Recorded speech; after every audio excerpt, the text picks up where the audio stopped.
They say lightning never strikes the same place twice.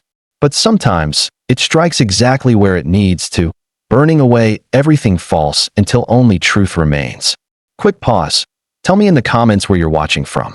If this story has you hooked, hit like and subscribe, because what's coming next is even more intense. Laura Chin's world ended at 2:47 a.m. with the flatline of a patient she couldn't save. As a paramedic, she had done everything right, followed every protocol, but the elderly man died during transport. Just 3 days later, she stood in the pouring rain, holding an eviction notice in one hand and a termination letter in the other. Her partner, Derek, had blamed the death on her incompetence, and the medical board, with no reason to doubt him, believed his story. At 29, she had nothing left but a single duffel bag and a pile of shattered dreams. That's when a black SUV pulled up beside her. The window rolled down, and a man's voice said 4 words that would change everything. "I know the truth." The man who emerged looked like he hadn't slept in days.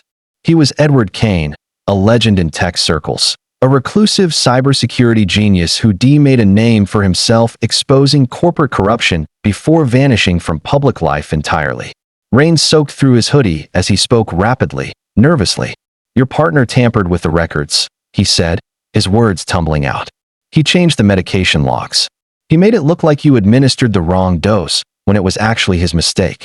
I've been monitoring emergency services since my mother died, while paramedics blamed each other instead of helping her. I found the proof, Laura. But there's a problem. I obtained it by hacking. It's not admissible in court."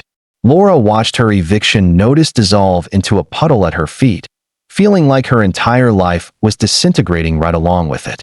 "So I'm just finished," she said, her voice hollow. Edward stepped closer, his gaze intense. "Not if you let me help." His compound was a fortress of glass and steel, hidden deep in the mountains, a world away from the city. He lived completely alone, except for a rescue dog named Code who immediately took to Laura with a desperate, tail-wagging affection. The deal they struck was simple. Laura would stay at the compound while Edward worked to build a legal case against Derek. In exchange, she would help him reconnect with the physical world. He hadn't left the compound in 8 months, ordering everything by drone, conducting all his meetings virtually. "I'll teach you how to be human again," Laura told him, a flicker of her old fire returning. "If you teach me how to fight back." Over the following weeks, as they settled into their strange new routine, something unexpected began to happen. Laura discovered that beneath Edward's walls of technology and digital armor was someone achingly lonely, a brilliant mind broken by loss. Then, late one night, their arrangement was put to the test. Code, his beloved dog, suddenly had a seizure. Laura's paramedic instincts kicked in instantly. She moved with practiced calm, stabilizing the dog while Edward, the man who could control global networks, fell completely apart. "I can't lose him too," he whispered through tears, his voice cracking. "You won't," Laura said firmly, her hand steady on the dog. "I've got him. I've got you both." When Code recovered, pulling through thanks to her quick thinking, Edward looked at Laura like she was a revelation, like she was home. But their newfound peace was short-lived. Derek wasn't done. When he learned that Laura was with the infamous Edward Kane, he saw an opportunity not for retreat, but for attack. A defamation lawsuit arrived, painting Laura as a vengeful ex-partner using her new billionaire boyfriend to exact revenge. And then things got worse. Edward's sister, Vivian, descended on the compound, armed with lawyers and a lifetime of cold judgment. "He was finally stable," Vivian said, her words like ice. "Then you show up, and suddenly he's taking risks, getting involved in public legal battles. You're going to destroy him." Laura felt the words like physical blows. Because wasn't it true? Since she'd arrived, Edward had started leaving the compound with her, filing legal documents under his real name. He was opening himself up to a vicious world that had hurt him before. "Maybe you're right," Laura whispered, the fight draining out of her. "Maybe I should leave." She started pulling away, planning her quiet exit, convincing herself it was the noble thing to do. But Edward, the man who saw patterns in everything, noticed the shift immediately. "You're leaving," he said one evening. It wasn't a question.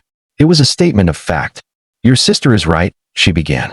"I'm causing problems for you. My sister is trying to keep me in a cage." His voice, usually so controlled, shook with frustration. She's done it my whole life. Laura, you didn't bring chaos. You brought life. Before you, I was just existing. You showed me that the risk is worth it.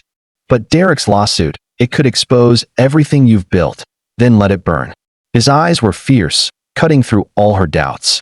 I would rather have one real moment with you than a lifetime of safe isolation. I love you. I've been falling in love with you since you saved code without a second thought. Since you looked past all my screens and actually saw a person. Since you made me laugh for the first time in years. Before Laura could even process his words, alarms screamed through the compound. A piercing shriek that signaled a new, more dangerous kind of attack. The cyber attack was brutal and personal. Someone had infiltrated Edward's systems, wiping his servers clean while planting falsified evidence to frame him for a host of digital crimes. As if that wasn't enough, the compound's automated oxygen systems began failing. A voice from the system announced they had 30 minutes of air left. Laura moved on pure instinct. The manual override, where is it? They ran through smoke-filled corridors to the sub-basement. Following his frantic directions, Laura found a large, mechanical lever. This will kill your whole system, she warned, her hand hovering over it. Everything. Do it, Edward said, coughing from the smoke. Save what matters. Laura pulled the lever with all her strength. The entire compound went dark and silent. In the dim glow of the emergency lights, a strange sound filled the silence. Edward was laughing. I spent 8 years building all that, he said, his voice raspy. And you killed it in 2 seconds. It was just stuff, Laura said, finding his hand in the darkness. You're what matters. We need to rebuild the case from scratch, he started. No more hiding, Laura interrupted, her voice filled with a certainty she hadn't felt in months. We go public. We tell the truth, all of it. Your hacking, Derek's fraud, everything. We lay it all out and let the world decide. Edward squeezed her hand. That's terrifying. I know, she replied. But we do it together. The press conference was chaos. But standing side by side, they laid out everything. Edward projected the deleted records he'd managed to recover, timestamped logs, and damning communications showing Derek's calculated fraud. The medical board immediately launched a new investigation. Within days, Derek was arrested. When Vivian came with final threats, Edward stepped between her and Laura. I was dying before she came here, he told his sister, his voice steady. Maybe not physically, but in every way that mattered. She didn't make me reckless. She made me brave enough to live. For the first time, Vivian looked at her brother and saw something she'd missed. He was happy, terrified and vulnerable. Yes, but genuinely, breathtakingly happy. 3 months later, Laura stood outside the medical board's hearing room, her license officially reinstated. Derek had pleaded guilty to avoid a trial. Edward waited with her, looking deeply uncomfortable in a suit, but refusing to let her face it alone. She pulled him into a quiet corridor. I need to say something. That sounds ominous, he joked nervously. I love you, she said, her voice clear and strong. Not because you saved me or proved my innocence. I love you because you're brave enough to be scared. Because you turned your pain into a purpose. Because you see the world in patterns, but you feel everything so deeply. I love you, Edward Kane, and I'm done being afraid of that. A slow smile transformed Edward's entire face. Good. Because Code and I already planned our wedding. Laura laughed, the sound echoing off the cold marble walls, and realized this messy, complicated, terrifying love was worth every single moment of doubt.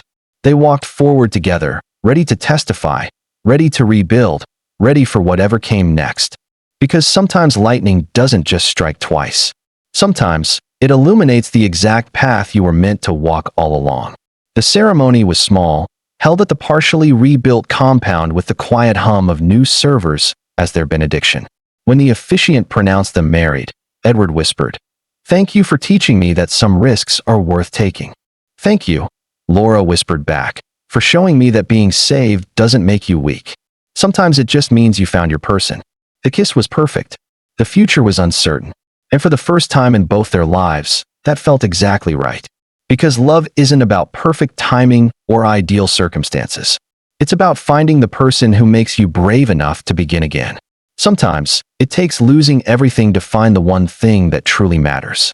Sometimes, love strikes like lightning, sudden, fierce, and absolutely transformative. If you enjoyed this story, Please hit that like button and subscribe for more. Thanks for watching.